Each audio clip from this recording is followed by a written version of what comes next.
नमस्कार दोस्तों, स्वागत है आपका अपने चैनल एस्ट्रोलॉजिकल गुरुजी में। और हमसे जुड़ने के लिए हमारे चैनल को सब्सक्राइब कर सकते हैं और साथ में ही बेल आइकन को दबाएं, जिससे आगे आने वाली वीडियो की नोटिफिकेशन आपको मिल सके। दोस्तों, सबसे पहले आप इस वीडियो को लाइक कर दीजिए, क्योंकि बाद में आप लाइक करना भूल जाते हैं। तो प्लीज इस वीडियो को टक से लाइक कर दे, और लाइक करने में आपका कुछ नहीं जाएगा, तो प्लीज लाइक कर दे। तो चलिए शुरू करते हैं आज का वीडियो।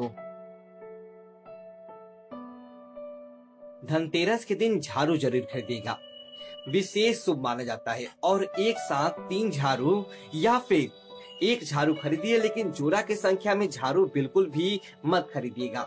वैसे तो झाड़ू बहुत तरीके के होती हैं, जैसे पूस का झाड़ू, मोर पंख का झाड़ू, फूलों का झाड़ू, और अलग अलग रूपों में सबका इस्तेमाल होता है। लेकिन धनतेरस के दिन झाड़ू कब खरीदें, क्यों खरीदें और पहले कहाँ लगाएं, आइए हम आपको विस्तार से बताते हैं। धनतेरस पंच महापर्व, जैसे हमने बार बार कहते हैं कि पहला दिन जो होता है वह धनतेरस है, यानी दीपावली से ठीक 2 दिन शुरू पहले का ये जो दिन है, इसी दिन पे पर्व भी हमारा शुरू हो जाता है।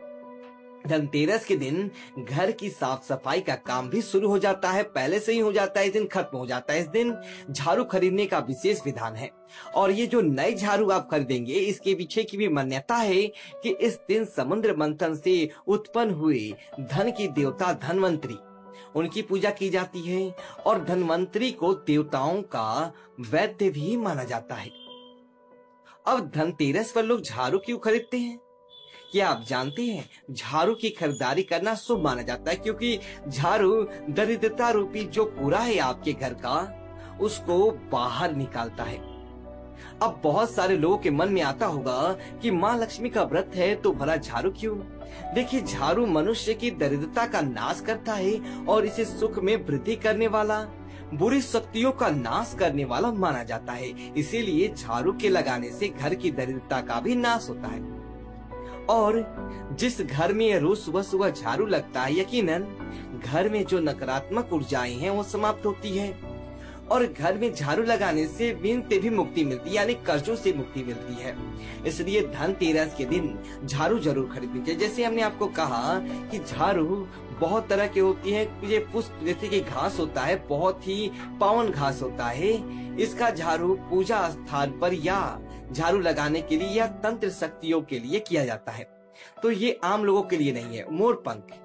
मोर पंख का झाड़ू अगर मिलता है तो जरूर खरीद ले, क्योंकि मोर पंख का झाड़ू धनतेरस से लेकर भैया दूज तक या फिर दीपावली तक अगर रोज शाम में अगर आप झाड़ू से पूरे घर में हवा करते हैं, पंखा जिसे कहते हैं, तो यकीन मानिए पहले तो देवताओं की बनैया निछावर कर हटाया जाता है। झाड़ फूक के लिए भी वैसे भी इस्तेमाल होता है मोरपंख का झाड़ू, लेकिन पूरे घर में अगर मोरपंख की पंखे से झाड़ू करती हैं, शाम के होने से पहले हवा करती हैं, तो घर की नकारात्मक शक्तियां दूर होती है।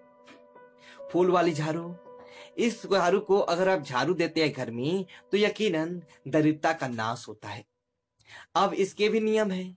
धनतेरस के दिन जब आप अपने घर में नए झाड़ू लेकर आइए, तो सबसे पहले पूजा की शुभ मुहूर्त में ही आपको करना क्या है? झाड़ू के ऊपर सफेद धागा या मौली धागा बांधिए, और बांधने के बाद थोड़े से कुमकुम, थोड़े से अक्षत जरूर लगाइए। इससे लक्ष्मी स्थिर रहती है।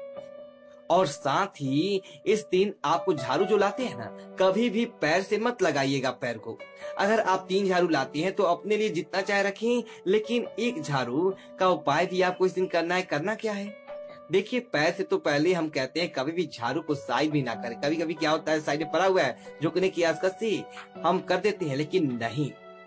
और धनतेरस के दिन हमेशा ही 1 या 3 झाड़ू खरीदिएगा, और 2 झाड़ू मत खरीदिएगा, कभी भी नहीं। 2 या 4 नहीं। घर में आप कभी भी झाड़ू लेकर आए, तब उसे ढक कर रखें। झाड़ू को खुला नहीं रखना चाहिए। जैसे आपके घर में धन है, आप छिपा कर रखते हैं, ढक कर रखते हैं, ठीक उसी प्रकार से झाड़ू को ढक के रखें, छिपा कर रखें। अगर आप ऐसा करते हैं तो आपके घर में खुशियां आती है, वरना कलह कलेश भी हो सकते हैं घर में। और घर में झाड़ू कहाँ रखेंगे? दक्षिण पूर्व दिशा में। अपने घर में स्थान देख ले कहाँ पर है, जहाँ सुविधा वहां पर रखे। अब धनतेरस के दिन झाड़ू खरीद कर हम उसे कब से लगाएंगे? दीपावली के दिन सूर्योदय से पहले।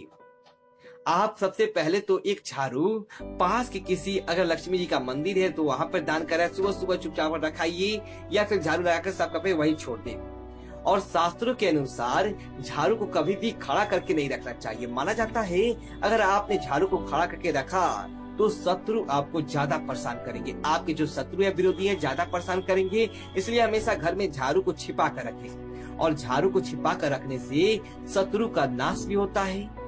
इसमें एक बात महाभारत के समय में आती है कि जब द्रौपदी की शादी की नहीं हो पा रही थी तो उस समय एक उपाय किया गया था। पूरे राजमहल को झाड़ू से झाड़ा गया और इसके बाद अर्जुन द्रौपदी की शादी हुई। तो इसलिए झाड़ू को शुभता का प्रतीक भी माना जाता है ताकि बुरी शक्तियों का नाश हो और लक्ष्मी जी का आगमन हो। तो यकीन याद रखिएगा। फिर आपसे दोस्तों विदा लेते दोस्तों। यदि आपको वीडियो अच्छी लगी तो वीडियो को लाइक करें और कमेंट बॉक्स में जय लक्ष्मी माता लिखिए और हमारे चैनल को सब्सक्राइब करें। धन्यवाद दोस्तों।